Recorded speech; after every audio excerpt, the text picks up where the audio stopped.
Hello hi అండి. ఈరోజు సగ్గుబియ్యం వడియాల రెసిపీ చూద్దాం. ఒక కప్పు సగ్గుబియ్యాన్ని మిక్సీలో వేసి గ్రైండ్ చేసుకోవాలి. దానిని ఒక బౌల్లో తీసుకొని గ్రైండ్ చేసిన సగ్గుబియ్యాన్ని వేసి అందులో 3 కప్పుల నీళ్లు పోసి దానిని బాగా కలపాలి.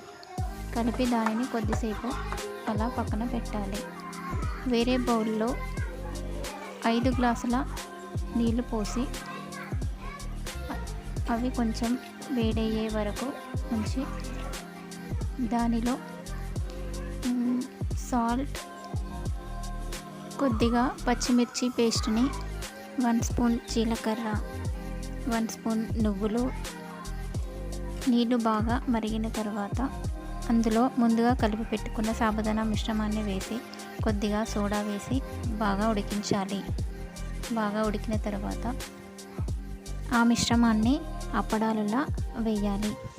వాటిని 2 రోజులు ఎండలో బాగా ఎండనివ్వాలి.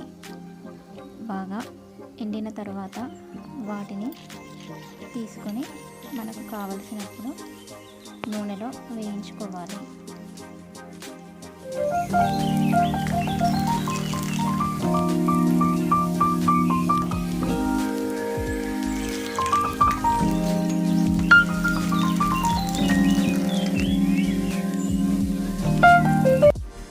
ఈ విధంగా సాబుదానా వడియాలని ఇంట్లోనే ఈజీగా ప్రిపేర్ చేసుకోవచ్చు.